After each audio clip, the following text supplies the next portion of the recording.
Hi friend, কেমন আছো তোমরা সবাই? আমার এই চ্যানেলে নতুন হলে ফলো করে আমার পাশে থেকো। কালো কচু চিংড়ি মাছ দিয়ে এখানে কচুর শাক নিয়ে এসেছিলাম পাশের বাড়ির থেকে। তো কেটে নিয়েছি, একদম দেখো কত সুন্দর লাগছে। তো এখানে জল গরম হয়ে এসেছিলো, এবার কচুর শাকগুলো দিয়ে হালকা একটু ভাপিয়ে নেব বেশ কিছু সময়। তবে আমার এই চ্যানেলের ভিডিও যদি তোমাদের ভালো লাগে অবশ্যই তোমরা ফলো করে দিও। নতুন হলে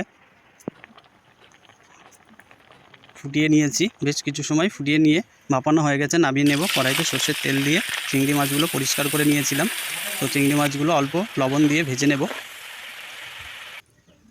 দেখো ভেজে তুলে নিয়েছি। তুলে নিয়ে ওই তেলে ফোড়নে দিয়ে দেবো কালো জিরে, শুকনো লঙ্কা।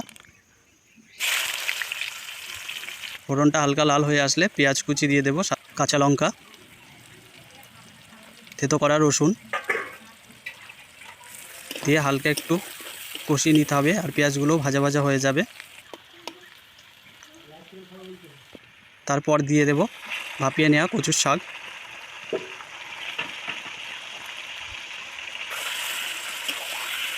দিয়ে ভালো করে কষাতে হবে সব মশলা একসাথে দিয়ে।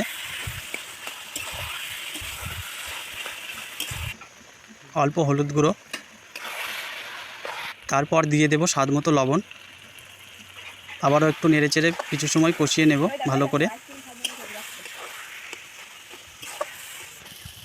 কষিয়ে নেওয়ার পর দিয়ে দেব ভেজে রাখা চিংড়ি মাছ একসাথে দিয়ে আবারও কিছু সময় ভালো করে ভাজতে হবে।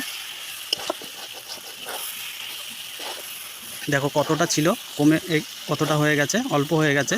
তো আস্তে আস্তে এইভাবেই ভাজতে হবে বেশ কিছু সময়। তবে এই রকম আস্তে আস্তে শুকিয়ে নিতে হবে একটু, কেননা না শুকিয়ে নিলে গলা ধরবে। এখানে আমাদের রেসিপিটা হয়ে গেছে, নামিয়ে নিয়েছি। দেখো কত সুন্দর লাগছে। এবার আমরা গরম ভাত দিয়ে খেয়ে দেখব কেমন হয়েছে খেতে। অসাধারণ টেস্ট হয়েছিল, তোমরা ওইভাবে খেয়ে দেখতে পারো।